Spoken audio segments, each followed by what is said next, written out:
Last Epoch's crafting system is hugely important to the progression of your character as you get to the end of the campaign and beyond. Adding tons of ways to customize an item, it's the true end game of grinding out specific affixes to supercharge your traveler's abilities. But maybe you're new to the game and all of it seems way too complex. Personally, I was overwhelmed with it at first and didn't even open the window until I was well into level 50 and beyond. This video is going to help break down that mystery behind the crafting system to help make it easily approachable and something you can benefit from the start of the game. If this is your first time on my channel, the way I do things is by upfronting the knowledge in my videos so you can decide if it's the right one for you. So let me give you a kind of real quick crash course here. Every item has forging potential, which is a randomly rolled value. Basically think of that as your currency for crafting, or maybe your mana. Adding, improving, or removing affixes will cost you against that forging potential. You can mitigate that cost using Glyphs of Hope, or if you get a critical success, that will not cost you forging potential. But your affixes are divided into two categories: prefixes and suffixes. Each item gets 2 of each. So from there, it's about breaking down items you see in the game world with the affix shards you want that fit the skills you're using to create stockpiles of affix shards, which result in crafting your super item for your build. You simply socket in the 2 prefixes and suffixes that fit with what you're doing. So for example, my character is a Beastmaster, so I want as much minion damage or minion health or minion dodge as I can on my items, which I'm going to do through crafting. That's really the TLDW of this entire video. And if that's all you wanted to know, or maybe you already understand the system but wanted to see if you missed anything, then please feel free to just shut the video down and get back to enjoying the launch of Last Epoch. Before you head out, please don't forget to like, comment, subscribe. Each one of those things does help me out in a huge way if you found this video helpful. Also, please feel free to jump ahead to any part of the video that interests you the most using the chapters with the timeline and the description. I don't really even start doing a whole bunch of crafting until about the 8-minute mark in this video. So just a heads up, it's more setting everything up. You can find a link to my Twitch in the description below, where I will be streaming this game, Baldur's Gate 3, and a ton more. Let's get started here on my ultimate guide to crafting and forging in Last Epoch. Before we really get into crafting, the biggest thing you need to really worry about is your loot filter. And you can find one on Max Roll. You can find one on pretty much any of the content creators who make build guides for this game. Just go ahead and press Shift F. Here's my loot filter. And pretty much rules positioned higher in this list overrule those below them. That's the biggest golden rule. And I think this is one I got off of Max Roll. That's it. It was just easy. And then I reverse engineered and custom built it out. And why this is important and why that's going to make crafting easier for you is you're not going to spend so much time sifting through the crap in your inventory to find the affix shards that mean the most to you. What I mean by that is I just bought these 3 items. I'm going to drop on the ground. See how I can't see their name? I'm going to drop this one on the ground. I can't see his name in either that. There we go. I don't think I was supposed to pick that one up. You can see that these items, I can see their name because they are not in my loot. My loot filter is showing them to me. Holding on X is just going to display all of it. When you first jump in the game, this is what you're going to see. But I know now, oh, hey, this colored it differently. Okay, oh, cool. This actually, okay, this helps me out with physical resistance. Cool. This helps me out with cold damage and minion damage. That's perfect. This is spell damage and spell minion damage. That's perfect. What is this one? Oh, Fury Leap. I use Fury Leap. What is this? Strength, poison, and okay, those are all just relevant stats to anyone. Strength, cold resistance, increased dodge rating. So that's my point here is by having a strong loot filter, you're going to make crafting easier for you because you're not going to be breaking down items you just don't need. Good loot filters equal good affix shards equal good items and less headache for you. So to get us started, let's go over how you get affix shards. And I'm going to go ahead and open up my inventory, and I'm playing the game right now on the version right before launch. So when you jump into the game, the UI might look different. Don't worry, it's just a different version of the game. It's like I'm 2 days away from the launch. So if I go over here to my materials, I have all of my many shards, right? All my tons and tons and tons of shards. So the question is, how do you get these? You're going to get them from just the static drops throughout the world. You'll get them from doing monoliths that specialize and say, hey, this is going to give you affix shards, or you might access a specific shrine that'll just dump a ton of affix shards. But the important thing here, and this is kind of like a layered explanation here, is that you're going to get shards primarily from items you find in the game world. So let's take a look at this one. The Primalist Ice Wolf Garb of Deflection. So this is going to give me plus 22% minion critical strike multiplier, 52% physical, and 39% poison resistance. What I want you to take a look at with this item is the first line. At the very far left of this, I can't hover over it unfortunately, right next to the 22%, you're going to see a little hash mark, a little like chevron. That's telling me that that is a prefix.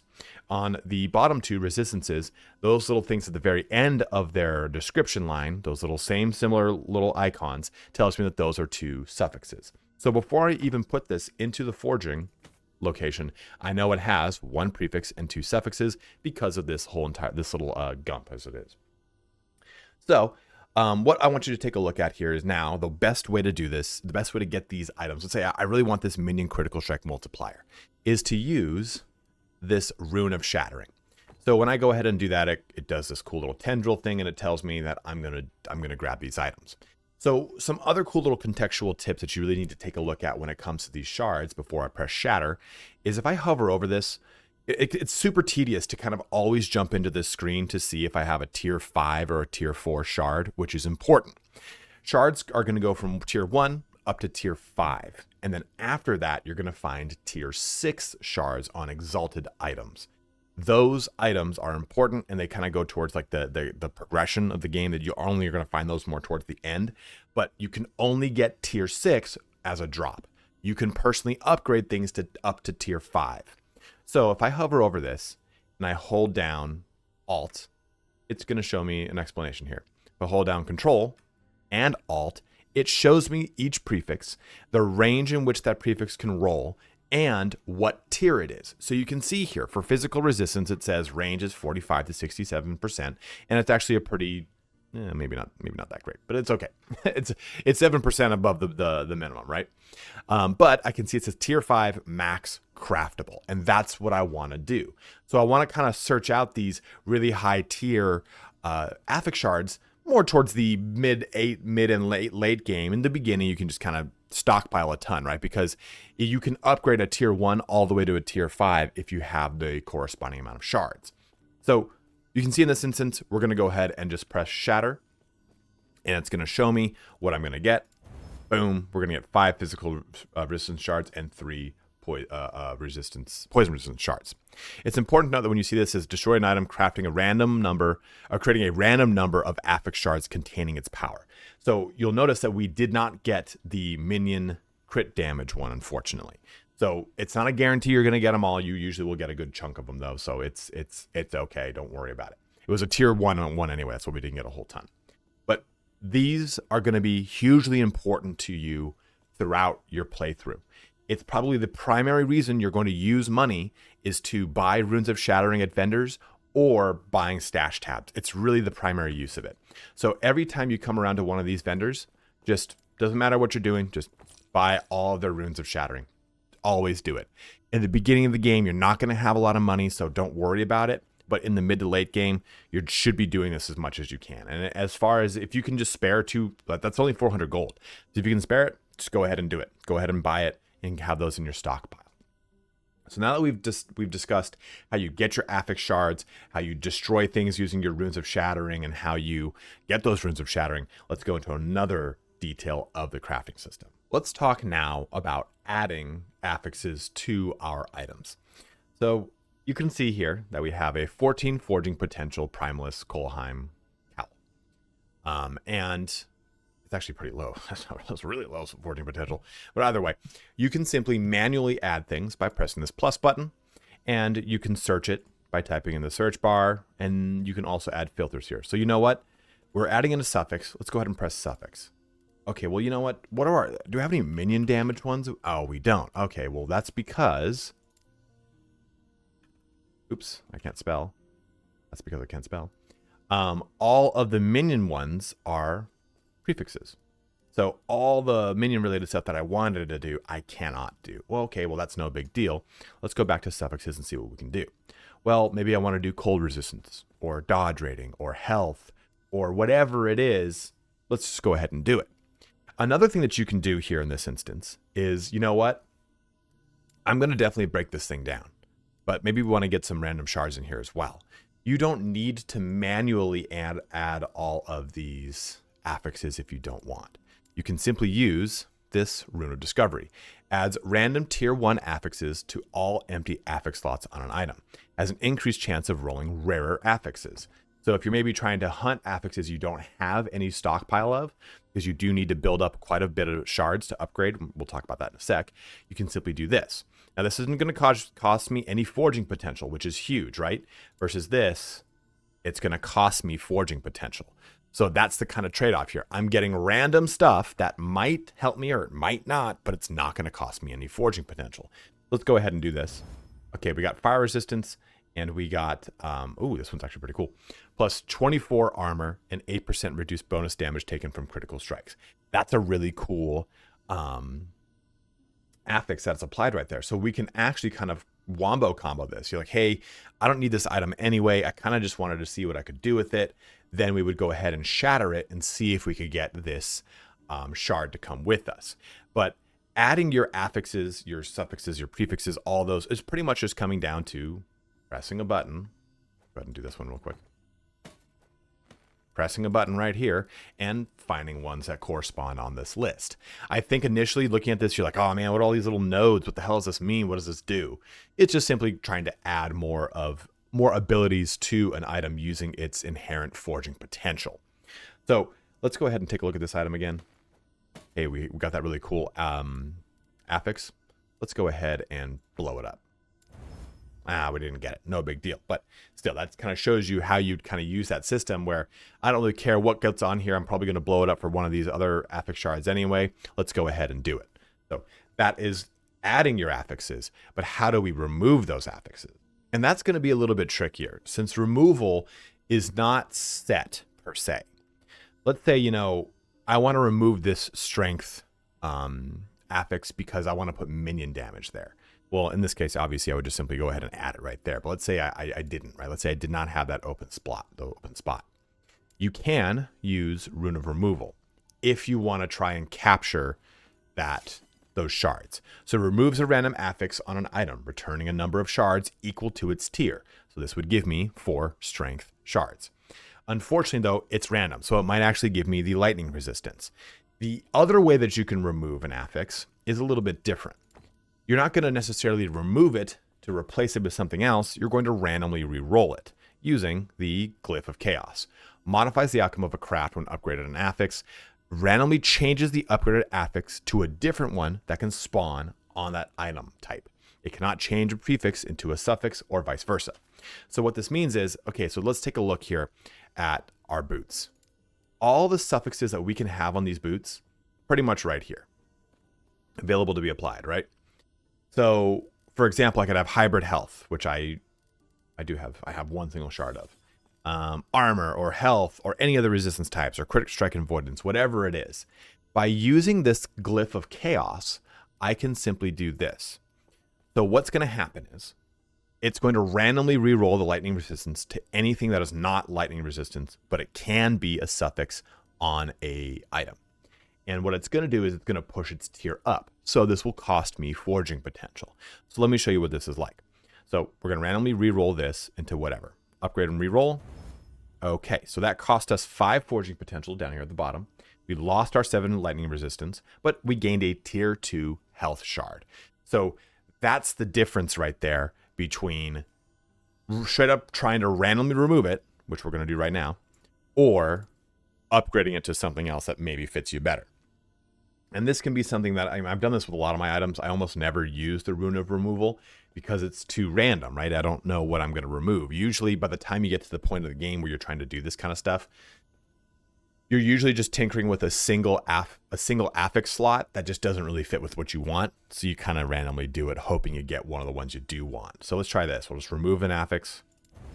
Okay, that cost me, and I got our tier 4 strength off, and it gave me 4 strength shards, and it cost 9 forging potential. So you can see from just those 2 actions, we only have 8 forging potential left, meaning we can't do a ton more after this. So this would be another example, you know, of when you could just kind of, oh, well, that'll do. Let's just do the Rune of Discovery, and we'll get the other 3 slots filled up without costing me any forging potential. A lot of this stuff will just very much overlap. So that's how we remove an affix. We've gone over how to add one. Let's go over how to upgrade one. So taking a look at this new item, we have 24 forging potential, and it has some pretty interesting stats. But I'm just going to take a look at the tier 1 strength here because this just helps me out in not exhausting my shards, even though what does it matter? I'm going to re-roll in a couple days anyway. What I want you to look at is these icons. These are the affix shards icons. And next to them is how many of that affix shard you have in your inventory. So if I want to upgrade this, it's going to show me costs 1 to 10 forging potential. And it's going to show me here too that I've got 71 of these strength affix shards. I'm good to go. We can go ahead and upgrade it. But what I'd like to do when it comes to upgrading, I like to use this little guy. Glyph of Hope modifies the outcome of a craft, granting it a 25% chance to have a no forging potential cost. So 1 in 4 of these is just not going to cost me any forging potential to do so. And that's pretty nice for me. Let's go ahead and press upgrade affix. And then boom, critical success. Prevented or preserved forging potential and crafting materials, which is awesome. So we didn't lose our Glyph of Hope, and we got +2 strength here. Now we're on tier 3 strength. So what's also nice is sometimes this critical success can have other things that happen. It's not always just simply forging potential and crafting materials. There are going to be other things that can happen or apply to it. So critical success is a little random in and of itself. Let's go ahead and do it again. All right, so +2, but hey, Glyph of Hope preserved our forging potential, which is different than the critical success. Man, that couldn't have gone better for this video. Man, that's probably not going to happen to me again. But to show you that a critical success can preserve your forging potential and the Glyph of Hope can preserve your forging potential, we've upgraded this twice and didn't lose any of our original 24 forging potential. That's huge, man. So now we can just keep going to town on other things here. Let's go ahead and do it again. All right, well, we lost some forging potential, but we went up +2 in strength. And you can see here that we've lost some shards every time we've done this if it didn't get preserved otherwise. And that's good. So we unfortunately can't go any further because the affix is maxed, right? It's to tier 5. And if we want to go ahead and upgrade this little guy, we'll go ahead and do it and show you what it does. Boom. So we went from tier 1 to tier 2. Now let's go ahead and do it again. We lost 4 forging potential as well. So it's from tier 1 to tier 2, from tier 2 to tier 3. And you'll see here that we're losing a shard with every roll up we go, right? Every time we upgrade, we're going to lose a shard to do so. So that kind of shows you that you have to have a bank of these shards, even if you're not actively using them, because that bank is what you're going to use to upgrade and what have you. Take, for example, this shared spell damage increase. We can upgrade it to tier 4. All right. We got lucky. The Glyph of Hope preserved the forging potential, but it didn't really get a whole bunch. Let's try again. All right, cool. We got all the way up there. We're good. We've lost almost all of our forging potential.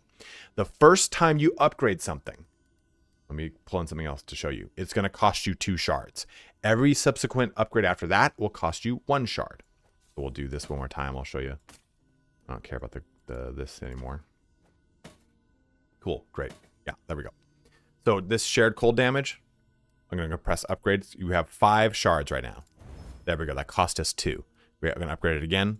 That cost us 1. Upgrade it again. That cost us 1. So just to show you that first initial step, whether it's tier 1 to tier 2 or tier 4 to tier 5, it's going to cost you 2 shards. So this can be a way to kind of economize how you go ahead upgrading your things. You know, hey, you know what? It's a tier 1 thing. Yeah, it's a shard I really want, but I might get really unlucky with the rolls, and the rolls might be crap. Because that's an important part too. You've noticed here that it says 4% increased cold damage. And if I hold down Control and Alt, I can see that I actually have a pretty good 34 to 36% is the range, and I'm at 35%. So this is all about kind of trying to min-max those little tiny rolls and stuff like that. I wouldn't really worry about it. I don't ever worry about it. I just try to get the affix shards on there that I want. Like, hey, this thing has got melee attack speed, increased melee damage, and increased area damage from area skills. Cool. Fits what I want to do. Slap it on me. I'm good to go. But another portion of this comes down to our implicits. Let's talk about that next. So here is my main weapon. It's pretty cool. Like I said, it's got the attack speed, it's melee damage, it's chance to poison on hit, and increased area for melee skills. Does all the things that I wanted to do. But I'm going to hover over it.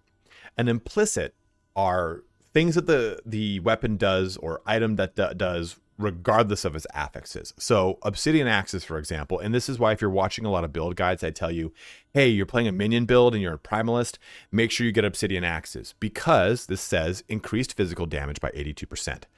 Then right below that, plus 97% increased minion physical damage. So those stats, everything that's above the term forging potential, are your implicits. Those are important things for your character. Take, for example, this other obsidian axe. I am lucky in that I got almost max rolls on both of the values I need the most. Increased physical damage right there, and increased minion physical damage. Out of 75 to 110%, I got 101% on both. And you can play around with this, because you can use, is it a glyph? I don't remember what it is. It's reroll the implicits of an item. There you go. So I don't have forging potential to do this, but like I said here, this will reroll all implicits on an item. So let's go ahead and take an example. You know how much I love those. Let's take this guy. So this has 16% increased movement speed, which is 2% lower than the max, and we actually have max fire resistance.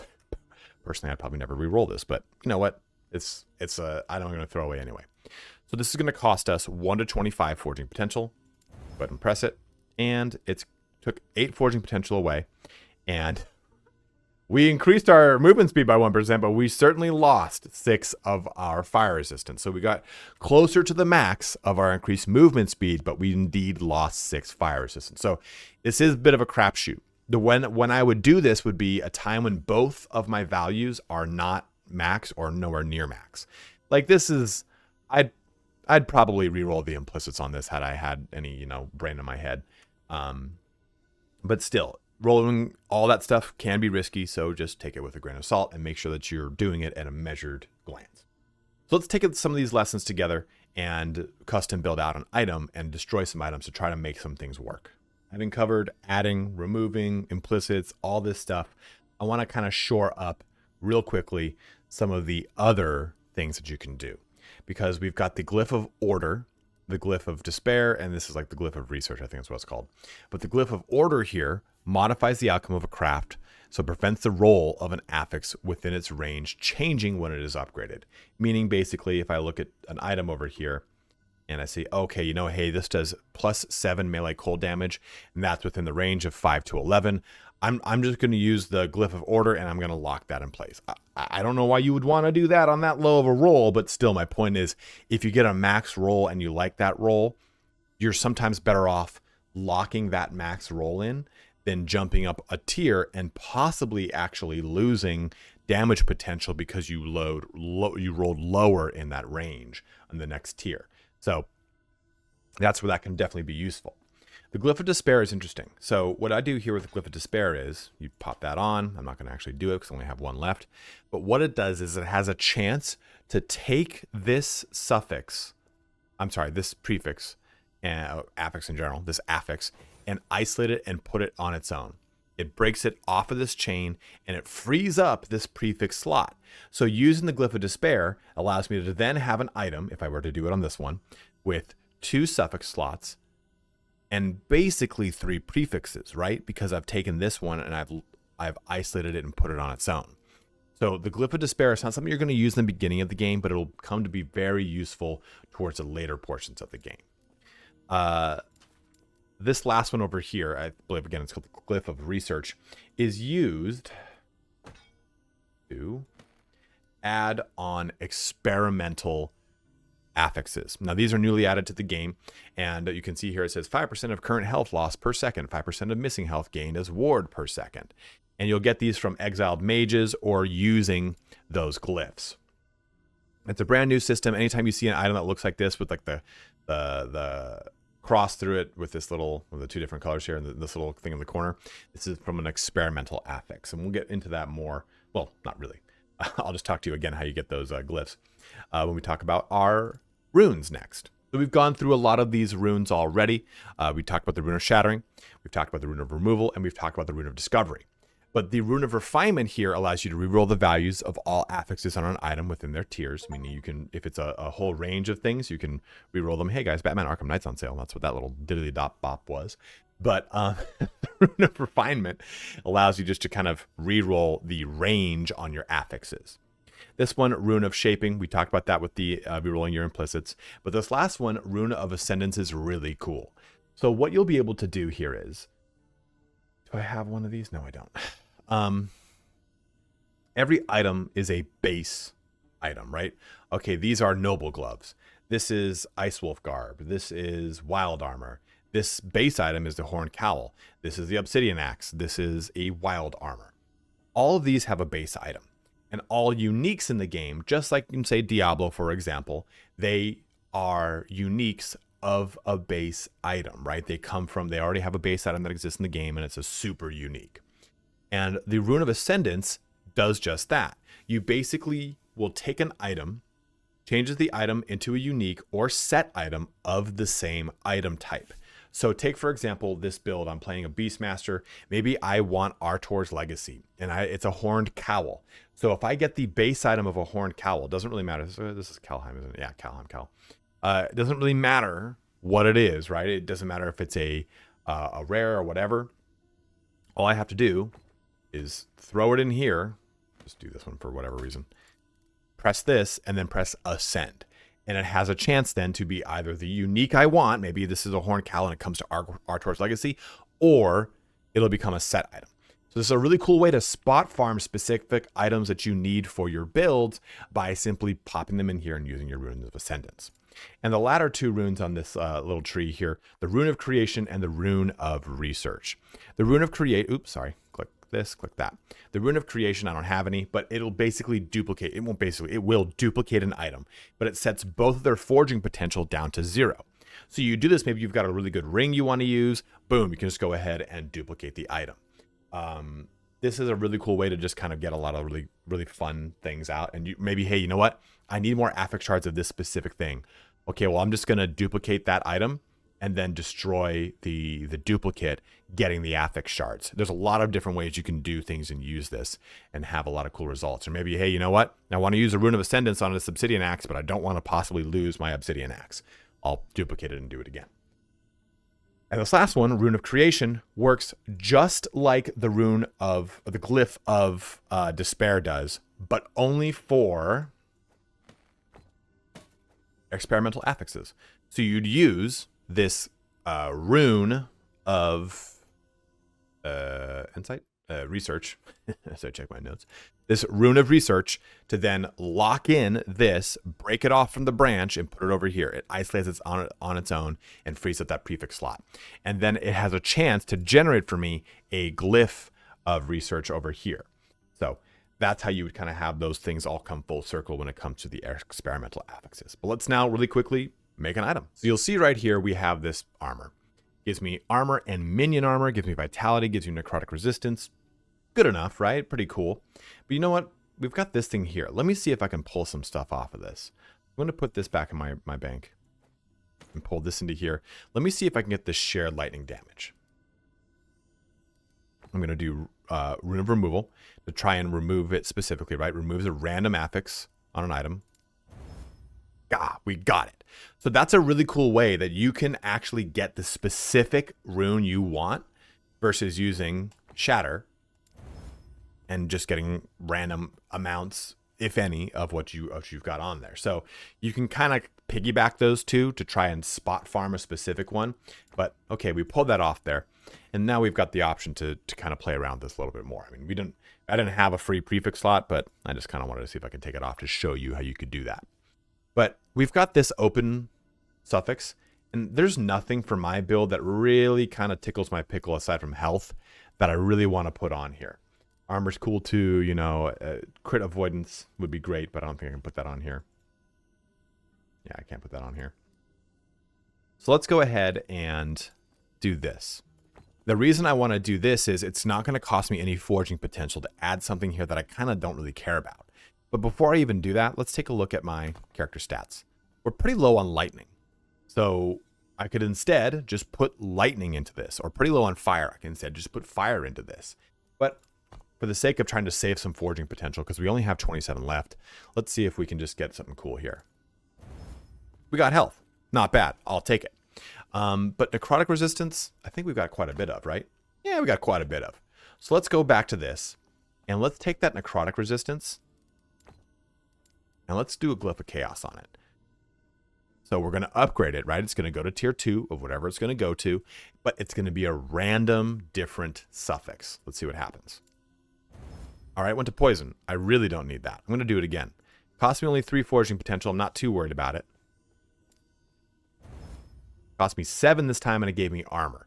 I'm going to stick with the armor because, you know, at 17 forging potential, I'd rather increase the armor and minion stuff over here than try to kind of band-aid my way about this crap.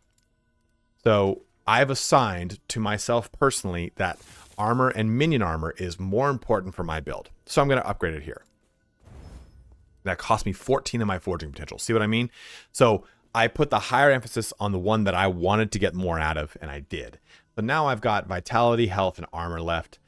You know what? Let's go ahead and just go raw health because it's our lower tier one. See if we get lucky. Got a little lag right now. Did we get lucky? Yes, we did not. So I now have 6% increased health from this, 3 more vitality on this, 72 armor, 217 minion armor, 217 armor and minion armor as well. So this is an example of trying to bring everything together, right? We played around with using the rune of removal and the rune of shattering to try and get some fun stuff off of things. We used that rune of discovery to try and dodge a lot of the crap of putting on any kind of suffix, right? And then we used those glyphs of chaos to box around that necrotic resistance to make it work a little bit better, right? And then we used the glyph of hope to hopefully try and make it work, but it unfortunately did not for all of our upgrades. It's worth noting too, I did not even talk about this because I didn't even think to do it. The implicit on this armor is cold resistance. So the suffix, unless I really needed cold resistance, which, spoiler alert, I don't, I would not want to put a suffix that matches the implicit unless, again, like I said, I really needed it. So this brings everything together, right? This shows you how you can take all of your crafting materials and you can put them into a really good item. Or you can just take items as you kind of phase out through the game and destroy them. There's a lot of ways to approach this system. And it's a really, really, really fun one. And I think it's just really convoluted at first. And you're like, oh God, what do I do? This guide doesn't make much sense. What does this mean? I mean, you can use it too if you want to, you know, hey, let's type in runes here. Okay, or runes and glyphs. There it is. So here's all the runes and glyphs in the game. And I can just read all the information right here. These guides exist within the game. You don't need to watch a bunch of videos to get it all, but it just is a bit of reading. So hopefully this video kind of helped crack open this process for you. If you have any questions or if there's anything maybe that I missed that you would say, hey, you know what, you really didn't go into this and this is a really big portion of crafting, let it be known in the comment section below. Or if you're struggling with something, let it be known too. Hey, I just don't understand why I can't do this or that. What am I doing wrong? Let me know and I will help you out to the best of my ability. This is a really big complex system, but it's one that once you get, you're like, okay, cool. It becomes very, very automatic. You'll just look at items and go, nope. Okay, no, no, no, no. Okay, not, no. And then you'll just end up shattering them or selling them because you have a loot filter that helps you in deciding all of this. So as always, guys, thank you so much for watching here today. Have a good one and take care.